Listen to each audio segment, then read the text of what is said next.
এক্সামের মাঝখানে এইচএসসির মাঝখানে আমার ডিভোর্সটা হয়েছে। বিয়ে করা ভালো, একটা হালাল ওয়েতে তুমি থাকো, হারাম রিলেশনশিপ থেকে দূরে থাকতে পারি, বাট আমরা এটা করি না। আজকালকার যুগের ছেলে মেয়ে রিলেশনশিপ থাকতেই পারে। একটা মেয়ের যদি বিয়ে হয়ে ডিভোর্স হয়ে যায়, দেন তাকে একটা ট্যাগ লাগিয়ে দেওয়া হয় যে সে ডিভোর্সি, বাট সে কিন্তু হারাম রিলেশনশিপে ছিল না। যারা রিলেশনশিপে থাকে তাদেরকে কোনো ট্যাগ দেওয়া হয় না, বাট এক্সামের মাঝখানে এইচএসসির মাঝখানে আমার ডিভোর্সটা হয়েছে। সো ওই যে মানে আমি লিখতেছি, আমার চোখ থেকে পানি পড়তেছে, এইভাবে আমি এক্সামটা দিছি। আই থট আমি ফেইল করবো বা এরকম কিছু একটা হবে। আলহামদুলিল্লাহ, আল্লাহ ভাবছিলাম যে যদি পাসও আসে তাহলে হয়তো এরকম হবে যে অ্যাডমিশন মানে ভার্সিটি ফর্ম তোলার পয়েন্ট আসবে না, বাট আলহামদুলিল্লাহ আমি সব ভার্সিটিতে ফর্ম তুলতে পারবো, এক্সাম দিতে পারবো। বাট কষ্টটা আসলে ওখানেই যে আমি স্টুডেন্ট যেমন ছিলাম, মানে এসএসসি বলেন, জেএসসি বলেন, পিসি বলেন, সবই জিপিএ 5, দেন হচ্ছে স্কলারশিপও ছিল। সো ওইটা হিসাব করলে আসলে কষ্টটা ওখানে লাগে যে এরকম একটা অ্যাক্সিডেন্ট না হলে হয়তো আমি আমার ধারাবাহিকতা বজায় রেখে রেজাল্টটা আশানুরূপ করতে পারতাম। সো আসলে এইভাবে এইচএসসিটার রেজাল্টটা খারাপ হয়ে গেল। Still I am suffering. আমি আসলে আমার ট্রিটমেন্ট চলতেছে। সো আমি এখনও আমার যে অ্যাডমিশন ফেজটা চলতেছে, আমি এখনও ঠিকভাবে পড়াশোনা করতে পারি না। আমি জানি না অ্যাডমিশনে আমার কি হবে। আমি চেষ্টা করব, বাট আমি জানি না আসলে এই সিচুয়েশনটা আমি কিভাবে কি করব।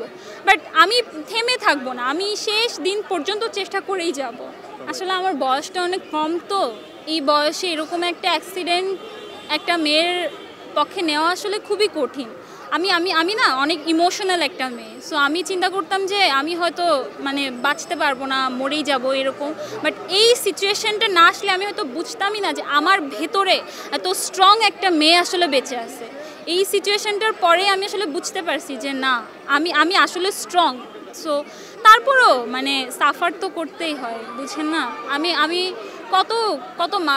কত মাস হয়ে যাচ্ছে আমি রাতে ঘুমাই না, ঠিকভাবে খাওয়া দাওয়া করি না, মানে অনেক কিছু কান্নাকাটি করি, চেষ্টা করি নিজেকে ভালো রাখার, বাট দিন শেষে হয় না।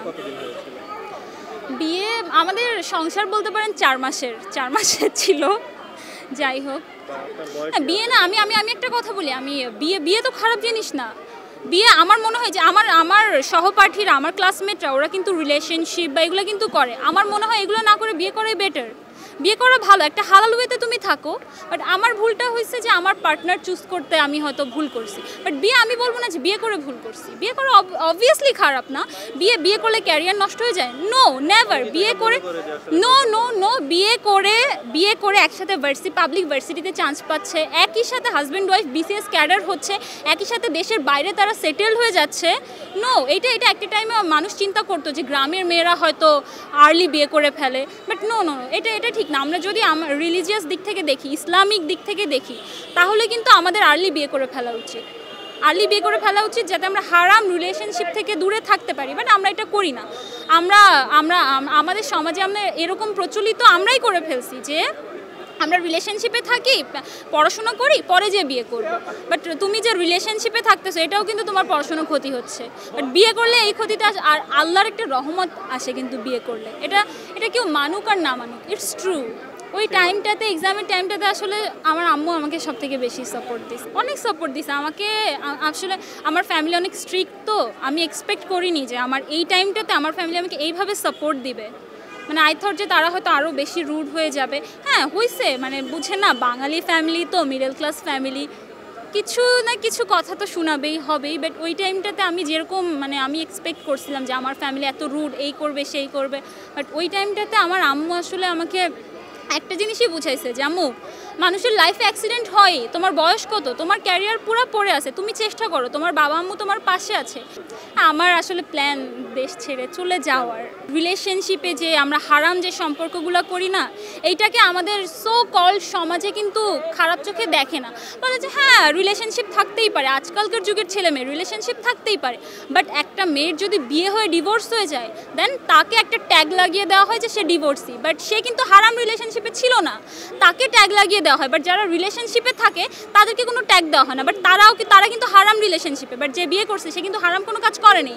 তো বাট যে হারাম করেনি তাকে ট্যাগ দেওয়া হয়, বাট যে হারাম করছে তাকে ট্যাগ দেওয়া হয় না। আমাদের সোসাইটিটা আসলে এরকমই। এই সোসাইটির থেকে বের হওয়ার জন্য আসলে আমার বাইরে মুভ করার ইচ্ছা, যদিও ফ্যামিলি দিতে চায় না, বিকজ মানে আমি আসলে নিজের দায়িত্ব নিজে সেভাবে নিতে পারি না, তো এখনও ওইভাবে মানে আমি একটু চাইল্ডিশ টাইপের, তো এই জন্য ফ্যামিলি চায় যে আমি যাতে গ্রাজুয়েশন কমপ্লিট করে দেশের বাইরে যাই। বাট আমার প্ল্যান আসলে মানে ইউনিভার্সিটি লেভেলে আসলে দেশের বাইরে চলে যাওয়ার।